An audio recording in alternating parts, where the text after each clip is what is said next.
peux choisir la quatrième carte, s'il te plaît, Monica. Qu'est-ce que c'est? Ah, une ruche. Ah. Une ruche chez moi. C'est plutôt l'idée de ta maison idéale comme une ruche. Alors, c'est intéressant parce que jusqu'à ce moment, on a parlé de ta maison idéale qui est totalement centrée sur toi. Donc la question de la centralité, la question de l'axialité. Déjà, on a introduit l'idée de comment on accède dans cette maison idéale à travers l'image du labyrinthe. Maintenant, c'est avec qui tu es.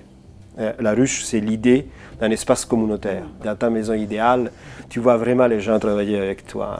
Être, qu'ils soient ta famille et les autres, être dans un élan, une construction commune.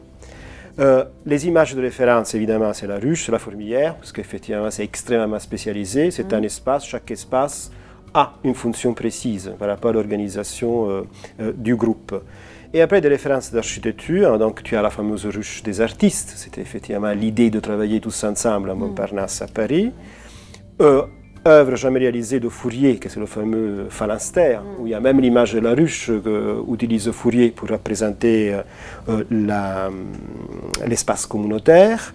La réalisation qui est plus réelle de Gaudin, avec l'espace à Guise.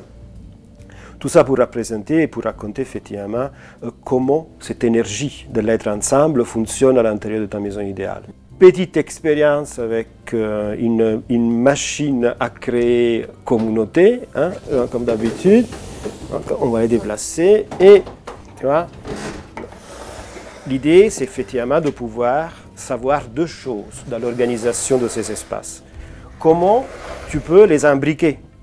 Hein? Est-ce que c'est une imbrication extrêmement serrée, forte? Il y a une dans les autres, hein, le fameux emboîtement, ou bien c'est une chose étalée, éparpillée, ou bien complexe. Donc, à vouloir travailler ce sujet, hein, il faut effectivement imaginer de savoir quels sont les types de liens que tu as mis entre les espaces. Alors, évidemment, ça peut être aussi un espace totalement ouvert, parce que ce qui est important dans cette nature de l'espace, c'est que c'est l'usage.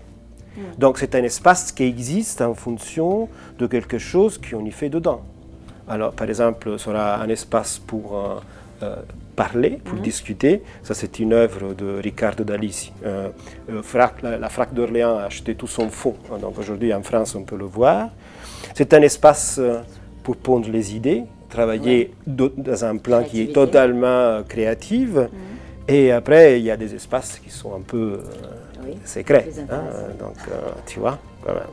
Donc, le travail consiste à voir comment imbriquer ces espaces dans ta maison idéale, quels sont les liens entre eux et comment les spécialiser avec des fonctions. Quels sont les usages que tu veux mettre avec les personnes qui sont autour de toi.